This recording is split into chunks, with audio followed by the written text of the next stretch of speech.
সবচেয়ে যে বেশি সুখে ছিল, এসি, গাড়ি বাড়ি, টাকা পয়সা সব কিছু ছিল, ফাইউতাবি আনওয়ামি আহলি দুনিয়া, আল্লাহ তাআলা কিয়ামতের ময়দানে ওই ব্যক্তিকে উপস্থিত করবে যে দুনিয়াতে সবচেয়ে বেশি সুখে ছিল।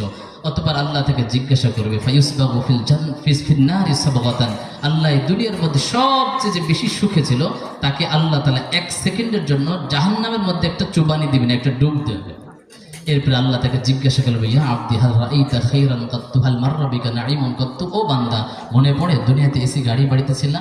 এই পুরো 60-70 বছর জিন্দেগিতে দুনিয়ায় এত আরাম আয়েশে ছিল, কিন্তু 1 সেকেন্ড জাহান্নামের মধ্যে থাকার কারণে আল্লাহ যখন জিজ্ঞাসা করে বান্দারে এই 60-70 বছর জিন্দেগির কোনো কথা মনে পড়ে, সে বলবে লা ইয়া রাব্বি, লা ইয়া রাব্বি। আল্লাহ এই 1 সেকেন্ড জাহান্নামের কষ্ট সহ্য করে দুনিয়ার সব নিয়ামতের কথা ভুলে গেলাম।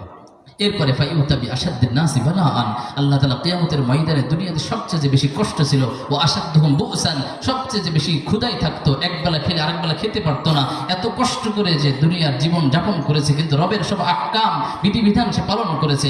আল্লাহ কিয়ামতের ময়দানে তাকে উঠানোর পরে ফায়ুসবাগু ফিল জান্নাতি সাবগাতান, 1 সেকেন্ডের জন্য জান্নাতের মধ্যে রাখবেন। এরপরে জিজ্ঞেস করবেন, ইয়া আব্দি হাল রাআইতা বুসান কাত্তু, ও বান্দা তোমার কি মনে পড়ে জীবনে কোনোদিন না খেয়েছিলা? তখন বান্দা বলে, পরওয়ারদিগার আল্লাহ, দুনিয়াতে বহু কষ্ট করেছিলাম, কিন্তু 1 সেকেন্ড জান্নাতের মধ্যে আসার কারণে দুনিয়ার সব কষ্টের কথা ভুলে গেলাম। মুহতারাম হাজিরিন, আমরা আজকে থেকে সবাই নিয়ত করি, এই এশা থেকে শুরু করে জিন্দেগিতে আর কখনো কোনো নামাজ কাজা করব না। কে কে নিয়ত করতে পারে হাত তুলে দেখায়।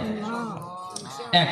দ্বিতীয় কথা হলো, আমরা বাড়িতে, আমাদের বাড়িতে মহিলা যারা আছে, আমার ওয়াইফ, আমার আব্বা আম্মা, আমার আম্মা, আমার ফুফা ফুফি খালু যারা আছে, এদেরকে আমরা নামাজের প্রতি দাওয়াত দিব এবং নামাজি করে তুলব। আমার ঘর যেন এমন ঘর হয় যে ঘরে সকাল সন্ধ্যায় তেলাওয়াতের আওয়াজ হবে। প্রস্তুত আছে ইনশাআল্লাহ?